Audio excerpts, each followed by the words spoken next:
Welcome to యూఏటీవీ. 2021-22 సంవత్సరానికి కేంద్ర ప్రభుత్వం బడ్జెట్ని ప్రవేశపెట్టింది. ఈ బడ్జెట్లో ప్రవేశపెట్టినటువంటి విధానంలో చాలా ప్రతిపాదనలు చేశారు. అయితే ఈ ప్రతిపాదనల వల్ల సామాన్య మానవుడి మీద పెనుభారం మోపుతున్నట్టే కనిపిస్తుంది. అయితే వీటి మీద చాలామంది విశ్లేషకులు చాలా వాదనలు, భిన్న వాదనలు కూడా వినిపిస్తున్నారు.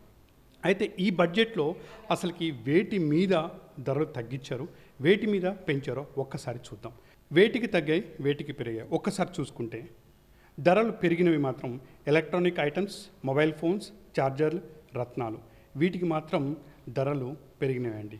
తగ్గినవి మాత్రం iron, steel, nylon clothes, copper items, insurance, షూలు, వీటికి మాత్రం కొంచెం తగ్గించారు. అయితే పూర్తిగా ఈ ఆర్థిక బడ్జెట్ ఏ విధంగా ఉంది, ఏంటి చూడాలి, తెలుసుకోవాలి అనుకుంటే మాత్రం మనతో ఇప్పుడు రాంబాబు గారు ఉన్నారు, సీనియర్ ఆర్థికవేత్త నిపుణులు. వారి మాటల్లోనే ఈ బడ్జెట్ ఎలా ఉందో ఒకసారి తెలుసుకుందాం. సార్ నమస్తే అండి. నమస్కారం అండి. సార్ ఈ బడ్జెట్ ఏ విధంగా ఉందంటారు? అంటే బడ్జెట్లో ప్రతి బడ్జెట్ రావటానికి ముందు సామాన్య మానవులందరూ కూడా ఒకటే విషయం మీద ఎక్స్పెక్టేషన్స్ పెరుగుతాయి. ఏంటంటే అది మనం కట్టే ఆదాయ పన్నులో ఏమన్నా మార్పు వస్తుందేమోనని చెప్పేసి ప్రతిసారి ఎక్స్పెక్ట్ చేస్తూ ఉంటారు. ఈ గత 15 సంవత్సరాలుగా నేను బడ్జెట్లు పరిశీలిస్తూ ఉన్నాను. అంటే ప్రీ బడ్జెట్ ఎక్స్పెక్టేషన్స్ ఎప్పుడు కూడా వేతన జీవులు అంతా శాలరీడ్ క్లాసే దీని మీద మనకి ఏమన్నా రిలీఫ్ వస్తుందేమోనని చూస్తారు. ఈసారి ప్రతిసారిలాగే ఈసారి కూడా ఈ ఆర్థిక పన్ను అంటే ఇన్కమ్ ట్యాక్స్ మీద ఎటువంటి రిలీఫ్ రాలేదు. నెంబర్ 2, ప్రతిసారి కూడా ఏంటంటే middle class, India is inhabited by middle class. ఒక 80-82% of the population middle class, lower middle class. వీళ్ళంతా ఏంటంటే నిత్యావసర వస్తువులు తగ్గుతాయేమో బడ్జెట్ ప్రతిపాదన ద్వారా అని చెప్పి చూస్తారు. అంటే 1977-78లో మొరార్జీ దేశాయ్ ఆర్థిక మంత్రిగా ప్రవేశపెట్టినప్పుడు మాత్రమే దేశంలో నిత్యావసర వస్తువుల ధరలు బడ్జెట్ వేదికగా వాళ్ళు తగ్గించారు, జనతా పార్టీ గవర్నమెంట్లో. అప్పటి నుండి ఇప్పటి వరకు ఏ ప్రభుత్వం కూడా నిత్యావసర వస్తువుల ధరల్ని అదుపు చేయాలని కానీ వాటిని తగ్గించాలని కానీ ఏ ప్రయత్నం చేయలేదు. అవి మార్కెట్ ఫోర్సెస్కి వదిలేశారు. ఈసారి కూడా మోడీ గారి గవర్నమెంట్ అదే పంథాన్ని అవలంబించింది. ఇంతకుముందు కాంగ్రెస్ గవర్నమెంట్కి ఈ గవర్నమెంట్కి ఏమి తేడా లేదు. ఇక మీరు 21-22 ఆర్థిక సంవత్సరానికి గాను ఈ బడ్జెట్ ఏంటి అసలు? బడ్జెట్ ఈజ్ నథింగ్ బట్ ఒక పద్దుల ఖాతా అనమాట. మనం రాబోయే సంవత్సరంలో సెంట్రల్ గవర్నమెంట్ ఏం ఖర్చు పెడుతుందనే దాని మీద ఒక పద్దు. అంటే ఇది ఓన్లీ ప్రపోజలే, ఎందుకంటే ఇది ఫైనల్ కాదు. ఫర్ ఎగ్జాంపుల్ మీరు 20-21 ఆర్థిక సంవత్సరానికి తీసుకుంటే దాదాపుగా 29,71,000 కోట్ల బడ్జెట్ని ప్రవేశపెట్టింది మోడీ గవర్నమెంట్. అంటే మన కరెంట్ బడ్జెట్. కానీ దాంట్లో ఎంత ఖర్చు చేశారు యాక్చువల్గా అంటే వాళ్ళు కోవిడ్ లెక్క చూపిస్తున్నారు. కోవిడ్ అనే కారణాంత ఇది కంటింజెన్సీ. ఏ బడ్జెట్ అయినా సరే contingency upon so many factors. మనకు వచ్చే రాబడి కానీ, రాబడిలో ఏమన్నా ఆటంకాలు ఎదురైనా కానీ వీటన్నిటి మీద ఆధారపడి మాత్రమే ఈ బడ్జెట్ లెక్కలు అల్టిమేట్గా ఇంప్లిమెంట్ చేయబడతాయి. అంటే ఇప్పుడు కనుక చూసినట్లయితే నాకు తెలిసి 75-76% మించి ఆ బడ్జెట్ 20-21 సంబంధించిన బడ్జెట్ పద్దులు రియలైజ్ అయ్యి ఉండవని నేను అనుకుంటా. ఎందుకంటే దానికి సంబంధించిన పూర్తి వివరాలు ఇంకా 1-2 రోజుల్లో తెలుస్తాయి. అలాగే ఈ బడ్జెట్ని 29,71,000 కోట్ల ప్రీవియస్ బడ్జెట్కి ఇప్పుడు 34 లక్షల కోట్ల బడ్జెట్ని ప్రవేశపెట్టారు. అప్రాక్సిమేట్గా 34 లక్షల కోట్లు ప్రవేశపెట్టారు.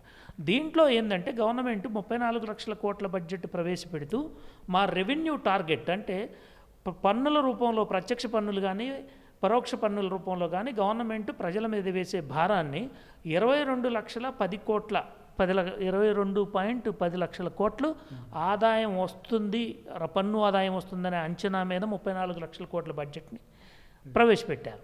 ఈ 22 లక్షల కోట్లు కంటింజెన్సీ అంటే 22 లక్షల కోట్ల బడ్జెట్ రెవెన్యూ కనుక వస్తే మేము ఇది ఖర్చు పెడతామని.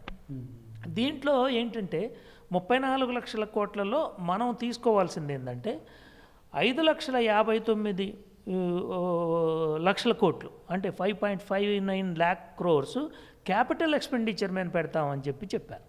ఇది ఒక హార్టనింగ్ డెవలప్మెంట్ అనమాట. ఎందుకంటే మనం బడ్జెట్లో దాదాపుగా 80-85% ఎప్పుడు కూడా ఎవ్రీ డే ఉండే రెగ్యులర్ ఎక్స్పెండిచర్, అంటే మీరు నాన్ ప్లాన్ ఎక్స్పెండిచర్ అంటారు దాన్ని.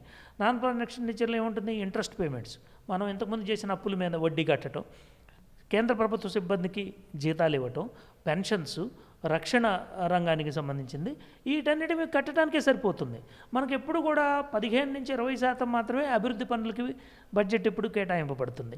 ఈ 20% మ్యాక్సిమం ఉందనుకుంటే మనం 20% బడ్జెట్లో, అంటే 34 లక్షల కోట్లలో 20% మాత్రమే వాళ్ళు డెవలప్మెంట్ ప్లాన్లు ఇస్తారు.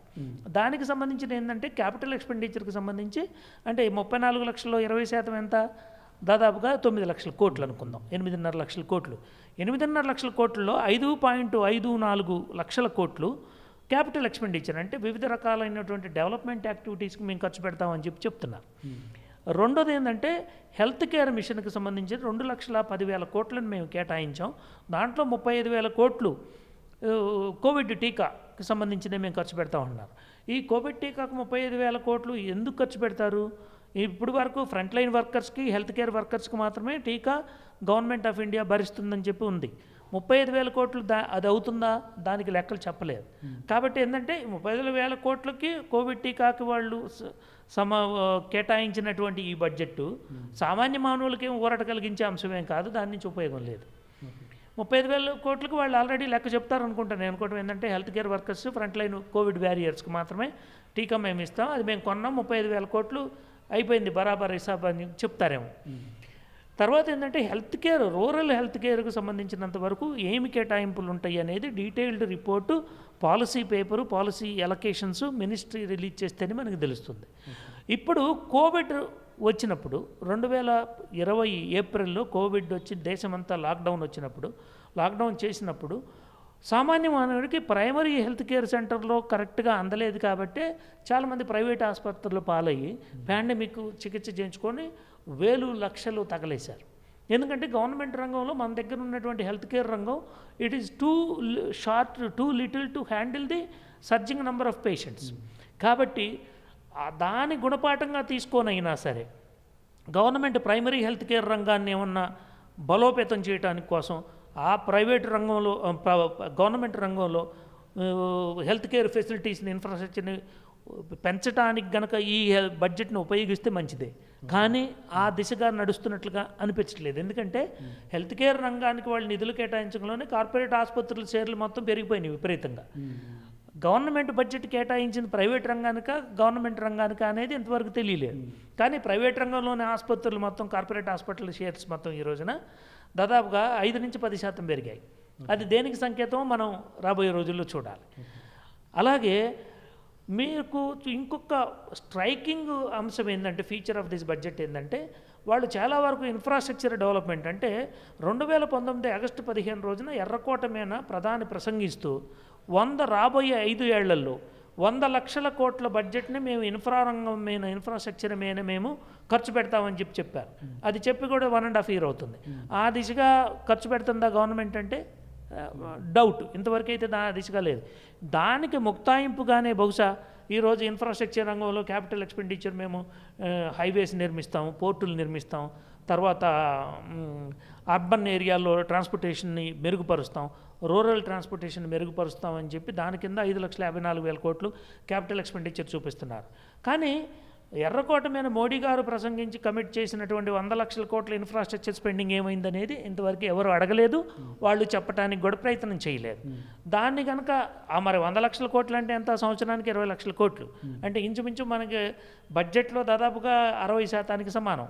అది ఎక్కడి నుంచి తీసుకొచ్చిస్తారు? బడ్జెట్లో భాగమా, బడ్జెట్కి అదనంగా అది స్పెండ్ చేస్తారా అనేది మనం చూడాలి. ఎదురు చూస్తూనే ఉన్నాం 1.5 yearగా. ఇంతవరకు అయితే దాని మీద ఎటువంటి ఒక క్లారిటీ అనేది లేదు. ఇప్పుడు ఇది 75 ఏళ్ళ పైబడిన సీనియర్ సిటిజన్లకి కొంచెం ఊరట అన్నారు, కానీ కొంతమంది మాత్రం అది అంత ఊరట లేదని కూడా అంటున్నారు. దీని మీద మీ స్పందన? అంటే 70 సీనియర్ సిటిజన్స్లో కూడా 67 దాటిన వాళ్ళు, 75,000 దాటిన వాళ్ళు అని ఒక డిమార్కేషన్ వాళ్ళు తీసుకొచ్చారు దీని ద్వారా. 75 ఏళ్ళు దాటిన పైబడిన వాళ్ళకి సంపాదన జనరల్గా ఉండదు. వాళ్ళకి పెన్షన్స్ వస్తే పెన్షను, లేకపోతే డివిడెంట్ ఇన్కము, ఫిక్స్డ్ డిపాజిట్ మీద ఇంట్రెస్ట్ ఇన్కము ఇది ఉంది. కాబట్టి వాళ్ళు ట్యాక్స్ ఫైల్ చేసే పని లేదని మాత్రమే చెప్పారు. అంటే 60 నుంచి 65 ఏళ్ళు 60 నుంచి 75 ఏళ్ళు కంటిన్యూస్గా ఫైల్ చేయాలని మాత్రం అది చెప్తుంది కదా. దీంట్లో ఊరటనిచ్చే అంశం ఏందో నాకైతే అర్థం కాల. ఇందులో ఊరటనిచ్చేది ఏంటి? 75 ఏళ్ళు దాటిన వాళ్ళు ఇన్ని సంవత్సరాలుగా వాళ్ళు ట్యాక్స్ ఫైల్ చేస్తున్న వాళ్ళకి ఊరట ఏంటి? ఇంకోసారి ఫైల్ చేస్తారు వాళ్ళు, ఏముంది అందులో? ఫైల్ చేయడానికి ఏముంది, పెద్ద కష్టం కాదు కదా. వచ్చిన ఇన్కమ్ని డిక్లేర్ చేయడం ఏం తప్పే ఉంది. కానీ ఇన్కమ్ ట్యాక్స్ స్లాబుల్లో ఎటువంటి మార్పులు చేయలేదు గవర్నమెంట్. అది అంటే సాధారణ మధ్యతరగతి ప్రజలకి, శాలరీడ్ క్లాస్కి మాత్రం ఆశనిపాతం. ఎవ్రీ ఇయర్ లాగానే ఈసారి కూడా వాళ్ళు నిరాశ చెందారని మనం చెప్పుకోవచ్చు. రెండోది ఏంటంటే, ఈ గవర్నమెంట్ గత 6 సంవత్సరాలుగా నెహ్రూ లెగసీని విపరీతంగా తిడుతూ వస్తున్నారు. నెహ్రూ ఇందిరాగాంధీ లెగసీని వాళ్ళు మొత్తం తిడుతూ వస్తున్నారు. ఈ రోజున ఈ గవర్నమెంట్ నెహ్రూ గాంధీ వాళ్ళ పరిపాలనకి, దక్షతకి, వాళ్ళు క్రియేట్ చేసినటువంటి ఇన్ఫ్రాస్ట్రక్చర్కి వీళ్ళు ఎప్పటికీ రుణపడి ఉండాలి. ఎందుకంటే ఆ రోజున నెహ్రూ, ఇందిరాగాంధీ, లాల్ బహదూర్ శాస్త్రి, రాజీవ్ గాంధీ, పివి నరసింహారావు వీళ్ళంతా కాంగ్రెస్ ఆధ్వర్యంలోని ప్రధానమంత్రులంతా కూడా ఈ రోజున పబ్లిక్ సెక్టర్ అసెట్స్ కనుక క్రియేట్ చేయకపోతే వీళ్ళు అమ్మటానికి అవకాశం ఉండేదా వీళ్ళకి? మీరు ఒక్కటి ఆలోచించండి. ఎల్ఐసి అనేది 1950స్లో పండిట్ నెహ్రూ ఆ టైంలో ఎల్ఐసి ఇంపీరియల్ బ్రిటిష్ టైం నుంచి ఉన్న దాన్ని బలోపేతం చేసింది, దానికి అసెట్స్ క్రియేట్ చేసింది నెహ్రూ, దానికి పునాదేసింది. ఈరోజు నెహ్రూ క్రియేట్ చేసినటువంటి అసెట్ నమ్మి నువ్వు 1,75,000 కోట్లు తీసుకొచ్చి వెల్ఫేర్ స్కీమ్ ఇచ్చేస్తానంటున్నావు. కానీ ఒకవైపు నెహ్రూ లెగసీని తిడుతూ ఉన్నావు నువ్వు. అది దేనికి సంకేతం? దేశంలో ప్రజలు అబ్జర్వ్ చేయట్లేదనా? డెఫినెట్గా అబ్జర్వ్ చేస్తారు. ఈ రోజున నెహ్రూ గాంధీ లెగసీని మీరు ఇష్టం వచ్చినట్టు చీల్చి చెండాడి ఫుట్బాల్ ఆడుతున్నారు, నిందిస్తున్నారు. ప్రతిసారి నెహ్రూ లెగసీని, ఇందిరాగాంధీ లెగసీని తీసుకొస్తారు. ఆ రోజున ఇందిరాగాంధీ బ్యాంకులను 1969లో నేషనలైజ్ చేయకపోతే మీకు అసెట్స్ క్రియేట్ అయ్యి ఉండేయా? ఆ అసెట్స్ని మీరు అమ్ముకోవడానికి ప్రతి సంవత్సరం కొంచెం అమ్ముకుంటున్నారు కదా. ఇన్ని వరకు ఎన్ని లక్షల కోట్లు అమ్మారు మీరు దాంట్లో? అదే అమ్మింది మీరు వాళ్ళ లెగసీని మీరు గుర్తించాలి కదా. మీరు వాళ్ళని పొగడకపోయినా పర్వాలేదు, వాళ్ళని తిట్టకుండా ఉంటే చాలు. ఆ లెగసీని ఎప్పుడు వీళ్ళు గుర్తుపెట్టుకోవాలి, అది పించి చేస్తూ ఉండాలి, మనం కూడా అడుగుతూ ఉండాలి, ప్రశ్నిస్తూ ఉండాలి.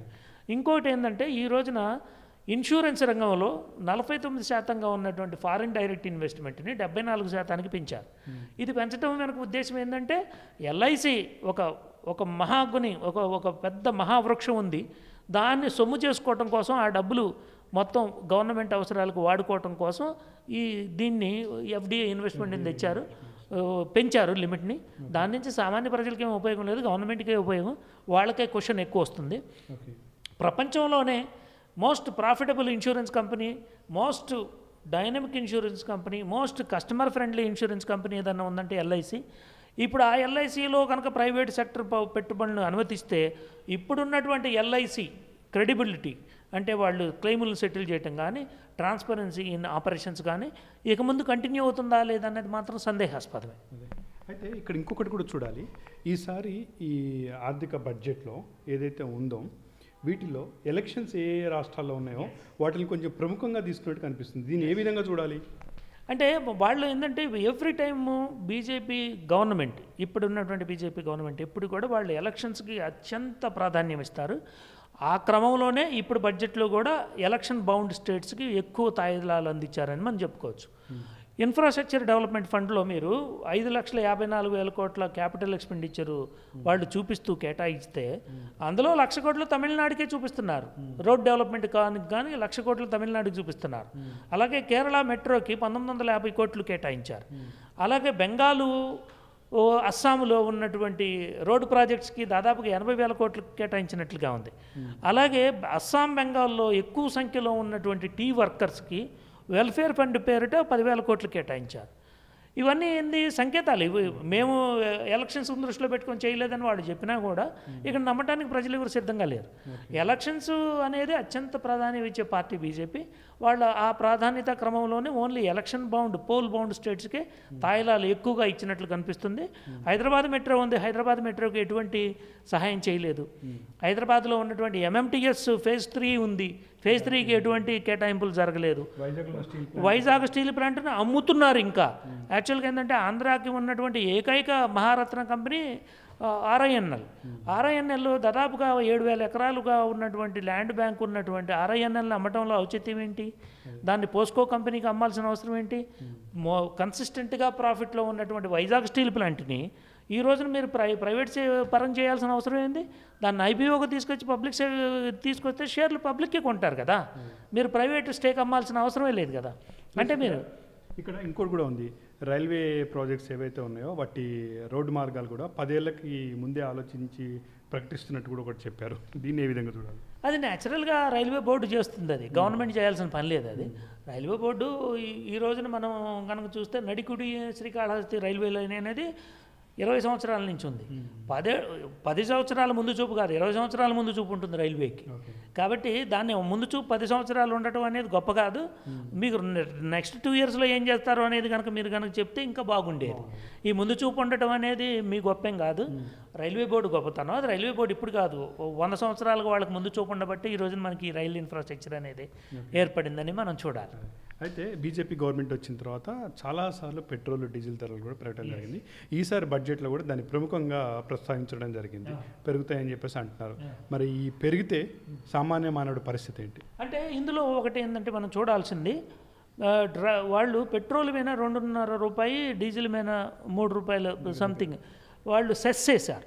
ఈ సెస్ పెంచడం అంటే ఇమీడియట్గా ఆ మేరకు ధరలు పెరుగుతాయి అని కాదు, అంటే అడ్జస్ట్మెంట్. ఇందుకు ముందు ఏంటంటే ఇప్పుడు పెట్రోల్ 1 లీటర్ అమ్ముతుంటే దాంట్లో ఏంటంటే సెంట్రల్ గవర్నమెంట్ సెస్ దాదాపు 9 రూపాయలు ఉంది, రాష్ట్రాలు విధించే వ్యాట్ ఉంది, వాల్యూ యాడెడ్ ట్యాక్స్, మిగతా పన్ను రూపాయలు వేసేయి వీళ్ళిద్దరు పంచుకుంటారు. దీని ప్రకారం ఏంటంటే ఇప్పుడు లీటరు 100 రూపాయలు 90 రూపాయలు అమ్ముతుంది అనుకున్నాం హైదరాబాద్లో, దాదాపు దాంట్లో 10 రూపాయలు ఏంటంటే సెంట్రల్ గవర్నమెంట్ వ్యాట్ సెస్ ఉంది. ఇప్పుడు 9 రూపాయల సెస్కి 2.5 రూపాయలు యాడ్ అవుతుంది. ఆ మేరకు రాష్ట్ర ప్రభుత్వాలు నష్టపోతాయి. సెస్ అనేది ఏంటంటే సెంట్రల్ గవర్నమెంట్ ఓన్లీ డొమైన్, వాళ్లే తీసుకుంటారు ఆ పన్ను రూపంలో వచ్చేది. రాష్ట్రాలకు పంచనవసరం లేదు, ఎందుకంటే పెట్రోల్ లీటర్ డీజిల్ అమ్మిన దాని మీద వచ్చే రెవెన్యూలో ఒక రేషియోలో కేంద్ర రాష్ట్ర ప్రభుత్వాలు పంచుకుంటాయి. ఈ పంచుకునే దాంట్లో ఏంటంటే కేంద్ర ప్రభుత్వ వాటాను మాత్రమే పెంచుకునేటట్లుగా ఈ సెస్ విధించారు. దాన్ని బట్టి రాష్ట్రాలకు వచ్చే పెట్రోల్ మీద వచ్చే సేల్ మీద వచ్చేటువంటి ట్యాక్స్ ఆ కాంపొనెంట్ తగ్గిపోతుంది. వాళ్ళు ఏంటంటే రాష్ట్రాల దగ్గర ఉన్నటువంటి నోటికాడు కూటిని తీసేసినట్టు అనమాట ఇది సెస్ పెంచడం అంటే. అదర్వైజ్ ఏం చేయాలి, రాష్ట్రాలు కూడా ఆ మేరకు మా వ్యాట్ని మేము తగ్గించుకోమంటే చివరికి సామాన్య మానవుడికి నడ్డి విరుగుతుంది అనమాట. ఇందులో 2.5 రూపాయి సెస్ వేశారు, అగ్రి ఇన్ఫ్రా సెస్ అని చెప్పి, అగ్రికల్చర్ని డెవలప్మెంట్ చేస్తామని చెప్పేసి సెస్, అగ్రికల్చర్ని డెవలప్ చేస్తామని చెప్పి ఒకవైపు చెప్తూనే కొత్తగా వచ్చినటువంటి 3 ఫార్మ్ మిల్స్లో ఏం చేశారు, అగ్రికల్చర్ మండీ సిస్టమ్ని, ఏపీఎంఎస్ మండీ సిస్టమ్ని తీసి పారేస్తున్నారు. తీసేసి మీరేమి ఉన్న మండీలని తీసేసి కొత్త ఇన్ఫ్రాస్ట్రక్చర్ ఏం క్రియేట్ చేస్తారు మీరు? అది ఆలోచించాలి కదా. అడిగేవాడెవడు, సరే చెప్పేవాడెవడు సమాధానం. కాబట్టి ఇప్పుడు వినేవాడు మనం అంతా విని ఊరుకునేటట్లుగానే ఉంది, కానీ అడిగి క్వశ్చన్ చేసే అపోజిషన్ అడిగినా కూడా పట్టించుకునే స్టేజ్లో గవర్నమెంట్ లేదు. కాబట్టి వాడు చెప్పిందే వేదం అవుతుంది. అయితే కరోనా టైంలో చాలా కంపెనీలు మూతపడే స్థాయిలో ఉన్నాయి, వాళ్ళు కొన్ని అయితే మూతపడ్డాయి కూడా. ఇప్పుడు అలాంటి కంపెనీలను ఆదుకోవాల్సిన పరిస్థితి పోయి కొత్త కంపెనీలకి ప్రోత్సాహకాలు, స్టార్టప్ కంపెనీలకి చాలా ప్రోత్సాహకాలు ప్రకటించారు. అసలు ఈ స్టార్టప్ కంపెనీలు అనేవి ఇండియాలో పరిస్థితి ఎలా ఉంది? ఇవి నిజంగా ఇప్పుడు ప్రకటించిన విధంగా ఏమన్నా ఇంప్రూవ్మెంట్ ఉంటుందా? అంటే స్టార్టప్ ఎకోసిస్టమ్ అనేది ప్రపంచం మొత్తం మీద చాలా బాగా పుంజుకుంది. ఫర్ ఎగ్జాంపుల్ మీరు ఇండియాలో చూసినట్లయితే అంటే నంబర్ 1 ఒక టాప్ 10 స్టార్టప్స్ కనుక మీరు చూస్తే, మీరు పేటీఎం అనేది ఉంది, అది స్టార్టప్పే. ఫ్లిప్కార్ట్ అనేది స్టార్టప్పే. ఇక్కడ ఉన్నటువంటి స్విగ్గీ, జొమాటో స్టార్టప్పే. రేజర్ పే అని ఉంది, అది స్టార్టప్పే. ఓలా అనేది మంచి స్టార్టప్, ఓయో రూమ్స్ అనేది మంచి స్టార్టప్. ఇవన్నీ కూడా ఏంటంటే ఒక టాప్ 10 కనుక చూసుకుంటే దీని మార్కెట్ క్యాపిటలైజేషన్ మొత్తం కలిపి కూడా ఒక $50 బిలియన్ లేదు. $50 బిలియన్ లేదు. అంటే మన దగ్గర ఉన్నటువంటి స్టార్టప్ ఎకో సిస్టమ్ డెలివరీ చేయడంలో సక్సెస్ రేటు చాలా తక్కువగా ఉంది. ఉండటానికి నెంబర్ ఆఫ్ స్టార్టప్స్ ఉన్నాయి. Bengaluru is the startup hub of India. మీరు చూసుకుంటే ఫ్లిప్కార్ట్ అక్కడే స్టార్ట్ అయింది, తర్వాత ఓయో రూమ్స్ గురుగాంలో స్టార్ట్ అయినా కూడా ఓలా క్యాబ్స్ అక్కడే స్టార్ట్ అయింది, రేజర్ పే అక్కడే స్టార్ట్ అయింది, బైజూస్ అని ఉంది, అది అక్కడే స్టార్ట్ అయింది బెంగళూరులో బేస్. ఇదేంటంటే స్టార్టప్ ఇకో సిస్టమ్ అనేది బెంగళూరులో బాగుంది, వాళ్ళు డెవలప్ అవుతున్నారు. దీనికి మీరు ప్రత్యామ్నాయంగా చైనాను కనుక చూసుకుంటే మన దేశంలో ఉన్నటువంటి అన్ని స్టార్టప్స్ మార్కెట్ వాల్యుయేషన్ $100 బిలియన్ ఉంది ఒక 6 months క్రితం వరకు. చైనాలో 3 కంపెనీలే మోర్ దాన్ $100 బిలియన్ ఉంది. More than 3 only 3 startups. అక్కడ 100 స్టార్టప్లో టాప్ 3 స్టార్టప్సే మన స్టార్టప్స్ మొత్తం కంటే వాల్యుయేషన్ ఎక్కువగా ఉంది. అది $100 బిలియన్ అయితే టాప్ 3 అక్కడ $175 బిలియన్ వాల్యుయేషన్. ఇది మంచి డెసిషన్, ఎందుకంటే స్టార్టప్స్ని మనం క్రియేట్ చేస్తేనే ప్రైవేట్ రంగంలో అది జాబ్స్ని క్రియేట్ చేయగలుగుతుంది, అది ఫారిన్ డైరెక్ట్ ఇన్వెస్ట్మెంట్ని అట్రాక్ట్ చేస్తుంది. దాని ద్వారా ఏమవుతుందంటే మన క్యాష్ ఫ్లోస్ పెరుగుతాయి, మన ఫారిన్ కరెన్సీ రిజర్వ్స్ పెరుగుతాయి. దాని నుంచి ఏంటంటే మీకు కుషన్ దొరికిద్ది ఇంపోర్ట్స్ చేసుకోవటం కోసం. ఇవన్నీ మంచిదే. స్టార్టప్కి ఒక ఈకోసిస్టమ్ క్రియేట్ చేసి అన్ని రకాల అంటే సక్సెస్ రేట్ ఇప్పుడు మన దగ్గర ఉన్నటువంటి స్టార్టప్ సక్సెస్ రేటు నేను కూడా లెస్ దాన్ 10%. అంటే 100 కంపెనీలు కనుక అయితే 10 కంపెనీలే సక్సెస్ అవుతున్నాయి. Success in delivering what they are intended for. ఆ సక్సెస్ రేట్ని 25% కనుక మనం చేయగలిగితే మోర్ దాన్ నేను కూడా $1 ట్రిలియన్ ఇన్వెస్ట్మెంట్ వాల్యూ జనరేట్ అవుతుంది అందులో. కాబట్టి స్టార్టప్ ఎకోసిస్టమ్ని బలోపేతం చేయటం, వాళ్ళకి ప్రోత్సాహకాలు ఇవ్వటం, ఆ ఎకోసిస్టంలో ఇంటర్ఫియరెన్స్ లేకుండా చేయటం, ట్యాక్స్ అథారిటీస్ని ట్యూన్ చేయటం ఎకోసిస్టమ్కి, అది చేయాల్సిన అవసరం అయితే ఉంది. అది చేస్తారని నేను అనుకుంటున్నాను. దాన్ని అభినందించిన అంశమే అది. అయితే ఒకవైపు బడ్జెట్ ప్రవేశపెడుతూ ఉంటే ఇంకోవైపు రైతులకు సంబంధించినటువంటి నినాదాలు కూడా చేయటం జరిగింది. ఇంకోవైపు రైతులు ఆల్రెడీ ఢిల్లీలో ధర్నా చేస్తూనే ఉన్నారు, కానీ వీటికి సంబంధించి మాత్రం ఎటువంటి క్లారిటీ ఇవ్వలేదు. దీన్ని ఏ విధంగా చూడొచ్చు? అంటే వాళ్ళు రైతుల ధర్నాకి వాళ్ళు చాలా సీరియస్గానే ఉన్నట్లుగా, వాళ్ళు దాన్ని నెగిటివ్గా తీసుకున్నట్లుగానే మనకి తెలుసు ఇన్ని రోజులు. ఎందుకంటే రైతులు ధర్నాన్ని ఎట్లయినా విరమింప చేయాలి, వాళ్ళు ధర్నా విరమించేటట్టు చేయాలని అన్ని రకాల వాళ్ళు ప్రయత్నాలు చేస్తున్నారు. అది అఫ్కోర్స్ అదేంటంటే అది జరగలేదు. కాబట్టి ఇప్పుడు ఏంది, అగ్రి ఇన్ఫ్రాస్ట్రక్చర్ పేరుతోటి పెట్రోల్ డీజిల్ రేటు పెంచి దీనికి వచ్చిన డెవలప్మెంట్ మేము అగ్రికల్చర్కి సబ్సిడీ ఇంప్రూవ్ చేస్తామంటున్నారు. బడ్జెట్లో చాలా హాస్యాస్పదమైనటువంటి విషయం ఏంటంటే దేశంలో గోధుమ రైతులకు 10,000 కోట్లు మేము సబ్సిడీకి ఇచ్చామన్నారు. 10,000 కోట్లు సబ్సిడీ సరిపోతుందా? ఇండియా లాంటి కంట్రీలో 10,000 కోట్లు ఇచ్చామని వాళ్ళు గొప్పలు చెప్తున్నారు. మన దేశంలో పండించిన గోధుమల వాల్యూ మొత్తం 1,00,000 కోట్లు. 1,00,000 కోట్లు వాల్యూ ఉన్నటువంటి ప్రోడక్ట్కి మీరు 10,000 కోట్లు సబ్సిడీ ఇస్తామని చెప్తున్నారు. అది ఏమన్నా అర్థవంతంగా ఉందా మీరు చెప్పుకునే క్లెయిమ్? 10,000 కోట్లు కాదు, అది 50,000 కోట్లు సబ్సిడీ ఇస్తే రైతుల జీవితాలు బాగుపడతాయి, గోధుమ పండించే రైతుల జీవితాలు బాగుపడతాయి, సబ్సిక్వెంట్ వాల్యూ చైన్ ఇంప్రూవ్ అవుతుంది. అది అయితే ఫైనల్గా ఒకటి చెప్పండి నాకు. ఇప్పుడు ఇక్కడ బడ్జెట్ ప్రవేశపెడుతూ ఉంటే ఎప్పుడు లేని విధంగా సెన్సెక్స్ మార్కెట్ కూడా చాలా సూపర్ స్థాయిలో దూసుకుపోతూనే ఉంది. మరి దీన్ని ఏ విధంగా చూడాలంటారు? అంటే ఈ బడ్జెట్ ప్రైవేట్ సెక్టర్కి చాలా ఊతం ఇచ్చేటట్లుగా ఉంది. మీరు హెల్త్ కేర్ రంగంలో కనుక చూసుకున్నట్టయితే 2,00,000 కోట్లు హెల్త్ కేర్ రంగానికి చేస్తే రేపు పొద్దున ఏం చేస్తారు? గవర్నమెంట్ ఆధ్వర్యంలో మీరు ప్రైవేట్ హెల్త్ కేర్ హాస్పిటల్స్కి వెళ్ళి చికిత్స చేయించుకుంటే మీకు 1,00,000 అయితే మేము 3,500 మేము పే చేస్తాం, 97,000 మీరు పే చేయండి అని చెప్తారు అల్టిమేట్గా. కాబట్టి హెల్త్ కేర్ రంగం అందుకే షేర్లు మనం ఇంతకుముందు చెప్పుకున్నట్టు గుబాళించినాయి ఈ రోజు. రెండోది ఏంటంటే ఇన్ఫ్రాస్ట్రక్చర్లో మేము స్పెండ్ చేస్తాం అంటున్నాను కాబట్టి ఆటోమేటిక్గా ఇన్ఫ్రాస్ట్రక్చర్ ఫైనాన్స్గా సంబంధించినంతవరకు ఆర్థిక సంస్థలు, ఇన్ఫ్రాస్ట్రక్చర్ కంపెనీలు వీటి షేర్లు కూడా విపరీతంగా పెరిగిపోయినాయి. సెన్సెక్స్ పెరగడానికి కారణం అది. బ్యాంకులు, ఆర్థిక రంగ సంస్థలు ఇవన్నీ పెరిగిపోయినాయి. తర్వాత బ్యాంకులకి 20,000 కోట్ల రీక్యాపిటలైజేషన్ చేస్తామంటున్నారు కాబట్టి బ్యాంకులకి రుణాలు ఇచ్చే వాళ్ళ యొక్క కెపాసిటీ పెరుగుతుంది కాబట్టి న్యాచురల్గా బ్యాంకులు కూడా అది పాజిటివ్గా తీసుకున్నాయి. ఇంకోటి ఎల్ఐసిని ప్రైవేటీకరణ చేస్తామంటున్నారు కాబట్టి దేశంలో ఉన్నటువంటి ఇన్సూరెన్స్ కంపెనీలు వాళ్ళ ఫారిన్ ప్రిన్సిపాల్స్ వాళ్ళు కూడా హ్యాపీగా ఉన్నారు కాబట్టి వాళ్ళంతా షేర్లు కూడా పెరిగిపోయినాయి. ఇది ఏతావాతా చేసింది ఏంటంటే ప్రైవేట్ రంగానికి ఊతమిచ్చేటట్లుగా ఉంది, గవర్నమెంట్ స్పెండింగ్ ఇంటర్ఫిరెన్స్ తక్కువ ఉండేటట్లుగా ఉంది కాబట్టి స్టాక్ మార్కెట్ విపరీతంగా పెరిగిందనే మనం చూడాలి. ఇదండి 2021-22 బడ్జెట్కి సంబంధించినటువంటి విశ్లేషణ రాంబాబు గారి మాటల్లోనే విన్నాం. కాకపోతే ఇంకా 1-2 రోజుల్లో వాటికి సంబంధించిన ప్రతులు కూడా మనకి రావాల్సింది. వాటిలో ఇంకా ఇన్ డీటెయిల్గా దేనికి ఎంత కేటాయించబడింది ఏంటనేది తెలుస్తుంది. Thank you.